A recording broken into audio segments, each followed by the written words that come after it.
Halo, Assalamualaikum Ananda. Apa kabar? Ya mudah-mudahan baik-baik semua ya dan sehat walafiat. Amin, amin ya rabbal alamin. Baik, Ibu akan menjelaskan mengenai bahan ajar bahasa Indonesia ya. Kita buka terlebih dahulu poin-poinnya, yaitu terkait dengan mengenal konsep ya. Mengenal konsep dasar bahan ajar. Nah, kita lihat menurut beberapa ahli ya, beliau mengemukakan definisi tentang hakikat dasar bahan ajar. Menurut National Center for Competency Based Training pada tahun 2007, bahan ajar adalah segala bentuk bahan ya, yang digunakan untuk membantu guru atau instruktur dalam melaksanakan proses pembelajaran di kelas. Nah, kalau menurut Panen pada tahun 2001, bahan ajar adalah bahan-bahan atau materi pembelajaran yang disusun secara sistematis yang digunakan guru dan peserta didik dalam proses pembelajaran. Dari dua definisi ini terlihat bahwa kalau Panen ini ya lebih simpel ya pengertiannya, yang mengungkapkan bahan ajar itu adalah bahan-bahan atau materi pembelajaran yang selama ini kan kita kenal materi pembelajaran yang disampaikan oleh guru kepada siswa. Nah, bahan-bahan atau materi pembelajaran yang disusun secara sistematis ya. Jadi berurutan dari awal, tengah, akhir. Nah, itu secara sistematis, tersistem dia. Nah, yang digunakan guru dan peserta didik dalam proses pembelajaran. Ini definisi menurut Panen. Nah, kalau dari buku yang dirujuk ini ya, dari Prastowo, nama beliau tepatnya Andi Prastowo, yang mengemukakan bahwa bahan ajar merupakan segala bahan baik informasi, alat maupun teks yang disusun secara sistematis yang menampilkan sosok utuh dari kompetensi yang akan dikuasai peserta didik dan digunakan dalam proses pembelajaran dan penelaahan implementasi pembelajaran. Nah, ini menurut Prastowo ya, Andi Prastowo. Nah, dari bahan ajar tadi kita beralih ke sumber belajar. Nah, apa sih sebenarnya sumber belajar itu? Nah, ini dikenal dengan istilah hakikat sumber belajar.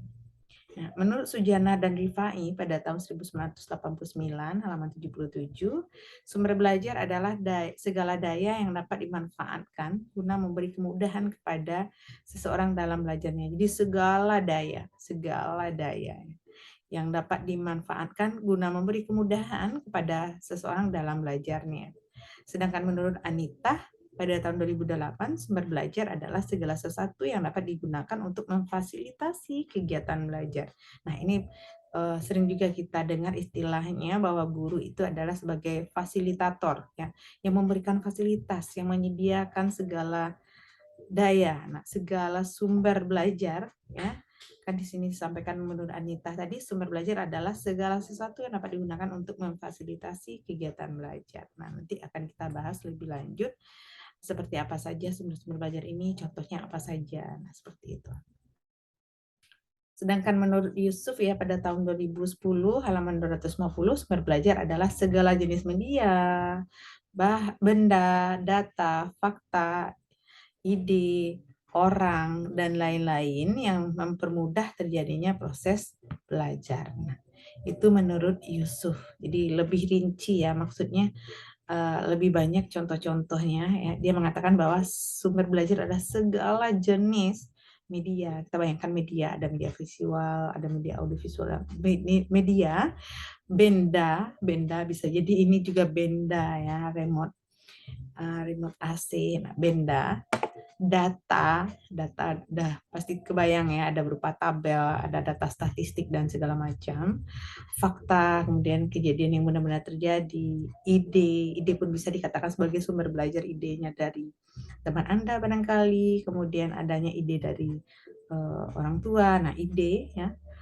atau pendapat ya, orang juga dikatakan sebagai sumber belajar. Nah, mungkin nanti lebih jauh juga kita bisa membayangkan ada narasumber-narasumber ya dalam suatu forum ilmiah atau dalam suatu seminar, maka orang ini bisa dikatakan sebagai sumber belajar juga, atau seniman ya, ahli-ahli apa namanya yang biasa membuat cerpen, cerpenis ya, atau yang biasa menulis puisi yang dapat dan lain-lain yang dapat mempermudah terjadinya proses belajar. Nah, itu menurut Yusuf. Nah, tak jauh beda definisinya dengan yang dikemukakan oleh Prastowo ini. Beliau menyimpulkan bahwa sumber belajar adalah segala sesuatu bisa berupa benda. Nah, Anda lihat ini antara yang di atas dengan bawah ini mirip ya, benda, data, fakta, ide, orang, dan lain-lain yang bisa menimbulkan proses belajar. Nah, contoh sumber belajar di sini maksudnya adalah buku paket, modul, LKS. Nah, ini yang dikatakan sumber belajar. Namun, nanti kita akan kebingungan ya, beda antara sumber belajar dengan bahan ajar. Karena bahan ajar juga dikatakan, contohnya adalah buku paket, modul, dan LKS. Jadi apa sih sebenarnya perbedaannya antara sumber belajar dengan bahan ajar? Apakah sama? Atau jangan-jangan memang berbeda? Kalau beda, apanya yang beda? Itu akan kita pelajari lebih lanjut. Nah, sebelum ke sana, sebelum ke perbedaan itu, kita lihat dulu ya fungsi pembuatan bahan ajar ini. Jadi, fungsi bahan ajar menurut pihak yang memanfaatkan bahan ajar. Siapa sih memanfaatkan bahan ajar? Nah, kita bayangkan ya, ini bahan ajar. Nah, pihak yang memanfaatkan ini. Nah, jadi ada dua fungsi, yaitu pendidik. Jadi pihak yang memanfaatkan otomatis pendidik dan anak didik atau peserta didik. Nah, jadi itu dia fungsi bahan ajar bagi pendidik. Yang pertama adalah menghemat waktu pendidik dalam mengajar. Nah, maksudnya dengan adanya bahan ajar otomatis guru akan lebih terarah dia dalam mengajar. Nah, dia tidak akan kebingungan, tidak akan mencari ke sana sini bahan ajarnya karena memang sudah tersedia di satu atau beberapa bahan ajar saja. Nah, ini akan menghemat waktu untuk mencari-cari. Nah, itu fungsi yang pertama, menghemat waktu pendidik dalam mengajar. Itu maksudnya. Yang kedua adalah mengubah peran pendidik dari seorang pengajar menjadi fasilitator. Nah, ini juga sering kita dengar ya, kalau zaman dulu itu masih ceramah gurunya. Jadi guru itu tidak sebagai fasilitator kalau dulu, sebagai sumber informasi dari awal pembelajaran sampai nanti penutup juga gurunya yang berceramah gitu. Jadi siswanya ibarat apa dia mencawan saja, yang gurunya sebagai teko ya. Nah, atau tempat air, nah gitu penerima saja, nah seperti itu. Namun kalau adanya bahan ajar yang sekarang sudah digalakkan oleh pemerintah, guru menciptakan bahan ajar, bahkan bahan ajar itu juga banyak bisa dimanfaatkan untuk pembelajaran, bagi siswa sangat bermanfaat sekali, bagi guru juga demikian, maka ini akan mengubah peran pendidik dari seorang pengajar menjadi fasilitator. Jadi guru mengarahkan eh, perintah kerja atau mengarahkan siswanya untuk mengerjakan tugas dan membaca referensi yang ada di dalam bahan ajar itu. Jadi guru hanya mengarahkan atau fasilitator, menyediakan fasilitas untuk pendidik. Yang ketiga adalah meningkatkan proses pembelajaran menjadi lebih efektif dan interaktif. Nah, dengan adanya bahan ajar itu tentu akan meningkatkan apa ya proses pembelajarannya yang awalnya hanya monoton, hanya ceramah. Dengan adanya bahan ajar ini, proses pembelajaran itu lebih efektif gitu, lebih efektif ya, lebih tepat guna ya, dan interaktif. Jadi adanya interaksi antara siswa dengan guru. Jadi ada proses tanya jawabnya juga dengan adanya bahan ajar ini. Karena memang semakin terarah, semakin sistematis ini membuat semua pembelajaran itu menjadi hidup gitu, menjadi lebih bisa dipahami oleh siswa. Next, nomor 4, sebagai pedoman bagi pendidik dalam proses pembelajaran. Maksudnya ada bahan ajar, tentu pendidik ini, ya guru misalnya saya, itu mempedomani bahan ajar tersebut dalam proses pembelajaran. Jadi tidak melenceng, tidak lari kemana-mana, hal-hal yang akan dijelaskan, hal-hal yang akan dikupas, hal-hal yang akan dikerjakan oleh siswa tidak akan melenceng dari bahan ajar tersebut. Jadi memang pedoman ini sangat penting. Apapun yang kita jalani, apapun kegiatan kita tentu ada pedomannya ya supaya apa? Supaya tidak melenceng arahnya demikian.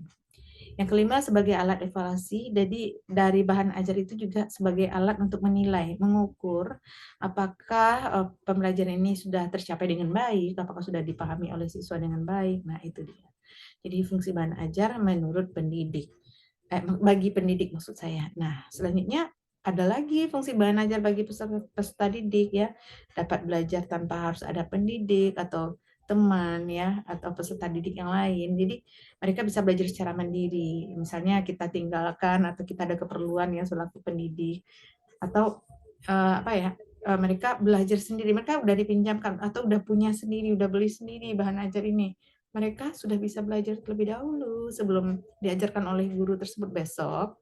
Ketika di dalam kelas, guru hanya meninjau-ninjau apakah mereka sudah paham terkait dengan pembelajaran tersebut. Misalnya menulis puisi, apakah memang siswanya sudah memahami teori-teori yang terkait dengan puisi, langkah-langkah menulis puisi, apakah sudah paham itu gitu. Jadi dengan adanya Banajar, ini yang nomor satu, nah siswa dapat belajar tanpa harus ada pendidik dan teman atau peserta didik yang lain. Jadi itu maksudnya untuk yang nomor satu.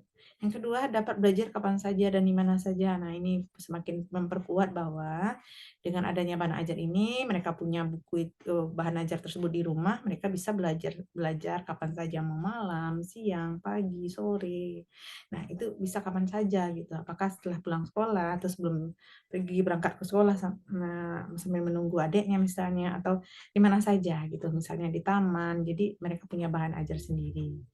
Lanjut yang ketiga, dapat belajar sesuai dengan kecepatannya masing-masing. Nah, kita pasti sudah sangat tahu ya bahwa masing-masing siswa itu kecepatannya berbeda-beda dalam belajar. Ada yang cepat dalam memahami, ada yang masih sedang, ada yang lambat. Nah, dengan adanya bahan ajar ini mereka bagi yang lambat ini mereka bisa mengulang-ulang kembali, kemudian mereka bisa memahami secara perlahan gitu dengan adanya bahan ajar.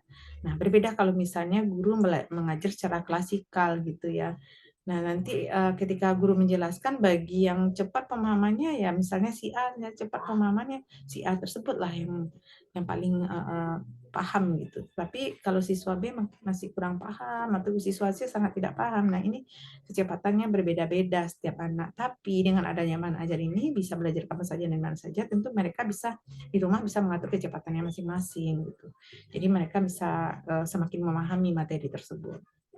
Lanjut yang keempat, dapat belajar menurut aturan yang dipilihnya sendiri. Nah, jadi aturan dalam pembelajaran tentu berbeda-beda. Bagi si A mungkin dia lebih suka membaca itu secara cepat gitu, atau yang si B dia lebih suka menulis dulu, dibuatnya ringkasannya dulu. Jadi ini mereka punya aturan masing-masing gitu. Dengan adanya bahan ajar ini, mereka punya ini sendiri di rumah, mereka bisa mengatur sendiri mau seperti apa style yang mereka pilih untuk dapat memahami materi.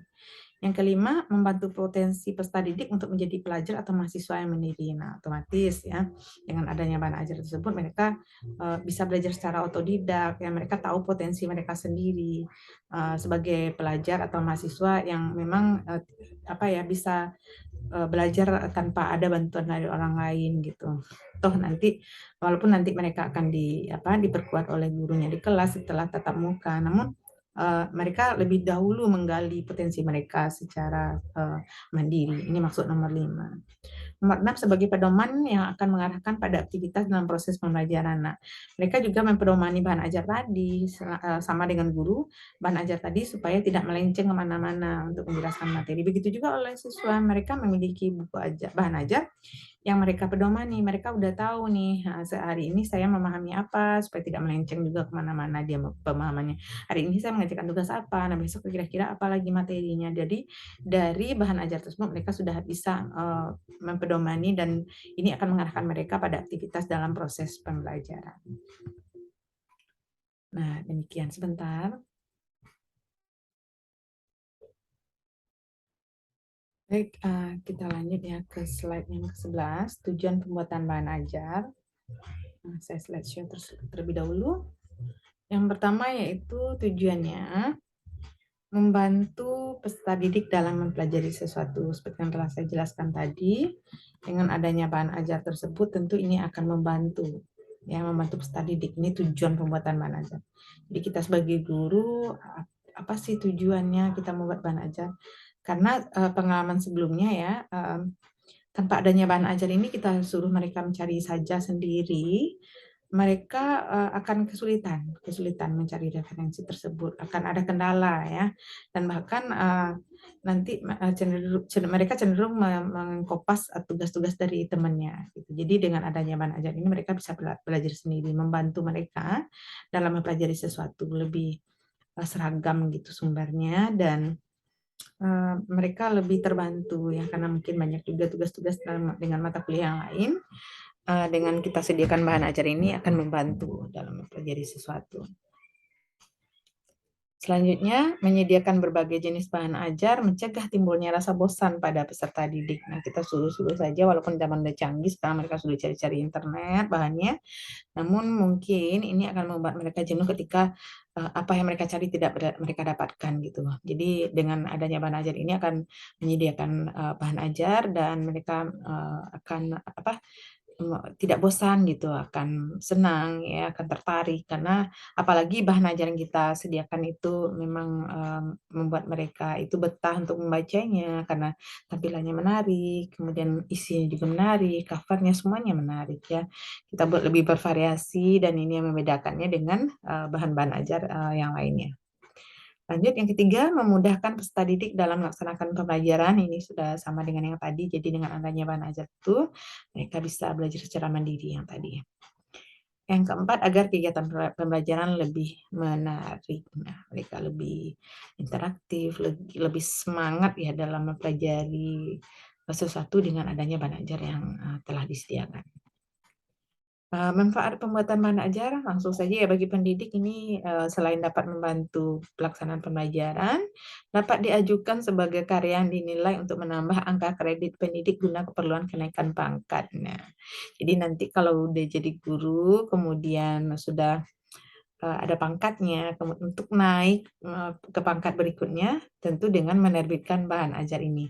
Jadi sangat bermanfaat ya bagi pendidik ya, sangat berguna gitu. Jadi kalau guru tidak menghasilkan karya nanti seperti apa ya, tidak ada kemajuan gitu, kurang profesional. Tetapi kalau sudah membuat bahan ajar ini menjadi lebih profesional, lebih tahu, lebih menggali, lebih banyak referensi. Nah ini sehingga dia bisa mencurahkan ide-idenya ke dalam bentuk bahan ajar.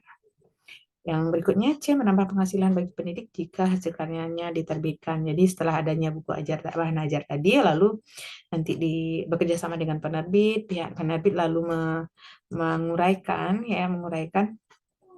bagaimana aturan di dalam penerbitan, apa yang harus dilengkapi, apa yang harus dikerjakan. Kemudian setelah terbit nanti tentu ada kesepakatan ya berapa fee-nya atau dapat keuntungan dari hasil penjualan ini jika dibeli oleh orang lain. Nah, itu dia manfaat bagi pendidik. Manfaat bagi peserta didik menjadi menarik pembelajarannya, kemudian peserta didik mendapat kesempatan untuk belajar mandiri, peserta didik mudah dalam setiap kompetensi yang harus dikuasainya, jadi dia bisa mempelajari dengan baik, dengan mudah.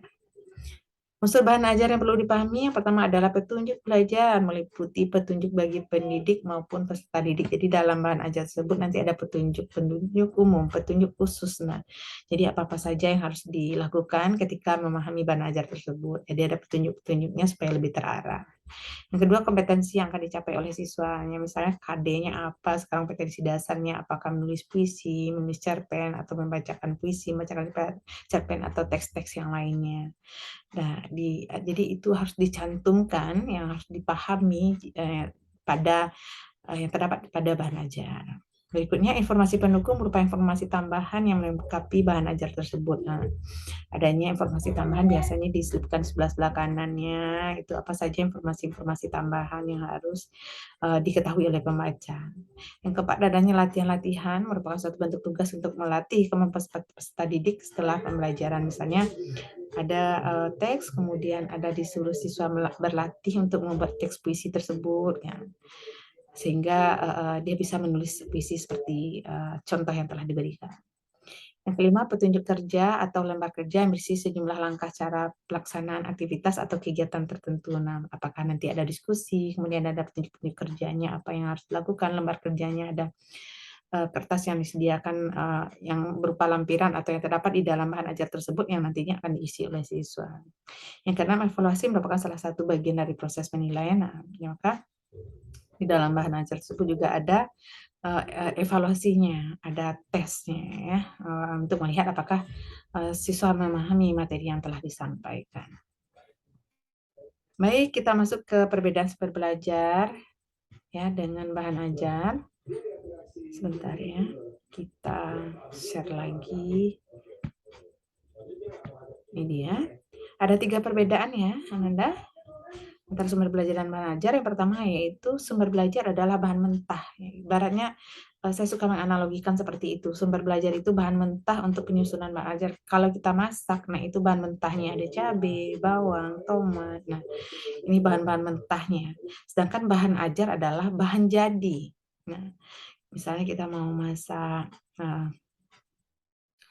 masak ikan. Nah, jadi kalau yang ikan goreng balado misalnya.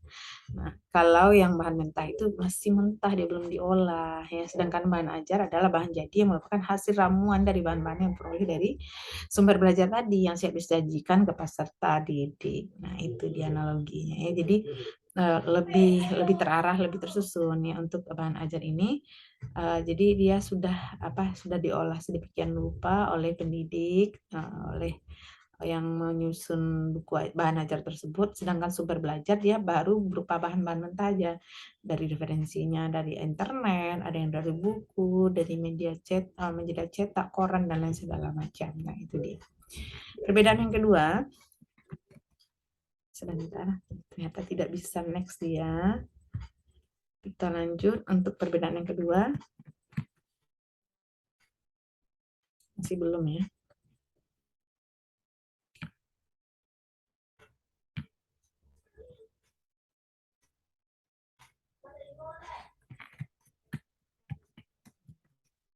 Apa masalahnya? Mungkin karena berat ya.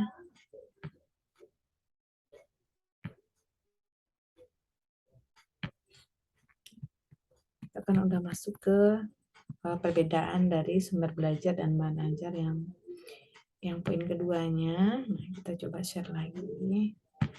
Nggak bisa, walaupun kecil ya. Sumber belajar adalah segala bahan yang baru. Maksudnya bukan baru new ya, maksudnya sumber belajar adalah segala bahan yang baru memiliki kemungkinan untuk dijadikan bahan ajar. Nah, jadi dia baru.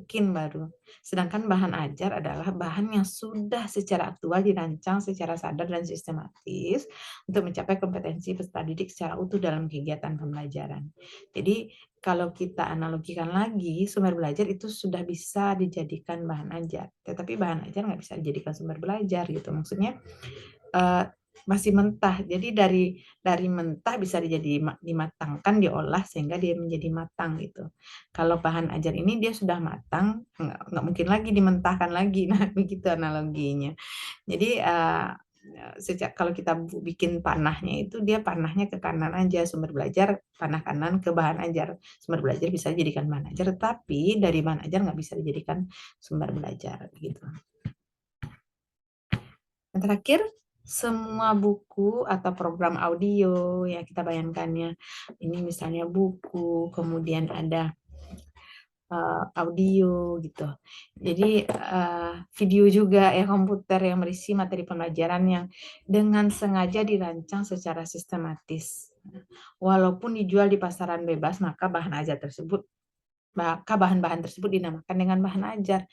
Jadi Bu, bisa nggak Bu kaset-kaset atau lagu-lagu Iwan Fals itu dijadikan sebagai bisa dikatakan sebagai bahan ajar? Bisa, tapi dengan syarat ya, dengan syarat harus sistematis dulu gitu. Harus ditranskripkan ke dalam bentuk teks, kemudian dibuatkan pertanyaan-pertanyaan yang terkait dengan teks tersebut, lalu ada kunci jawabannya gitu, disusun secara sistematis. Kita buat covernya dulu atau pokoknya lengkap lah menjadi sebuah bahan ajar yang utuh, ada petunjuk umum, petunjuk khususnya. Nah, seperti itu ada evaluasinya juga. Nah, itu baru dinamakan sebagai bahan ajar. Tapi kalau hanya kita mengambil tuh audio video lalu kita berikan ke siswa lalu nanti tidak sistematis, nah itu belum bisa dikatakan sebagai bahan ajar. Nah, lanjut di sini juga ada pernyataannya, sedangkan jika tidak dirancang secara sistematis, maka kita tidak bisa menyebutnya sebagai bahan ajar walaupun mengandung materi pembelajaran ya Nanda. Nah, sedangkan bahan ajar itu dia syarat mutlaknya harus sistematis, berurutan dari awal, tengah, akhir. Nah, menurut struktur-struktur bahan ajar yang baik dan benar. Oke Ananda, sampai di sini dulu penjelasan Ibu ya. Mudah-mudahan kita bertemu lagi di lain kesempatan. Semoga Anda paham dan semoga pembelajaran ini bermanfaat. Baik, saya sudah dengan wabillahi taufiq wal hidayah. Assalamualaikum warahmatullahi wabarakatuh.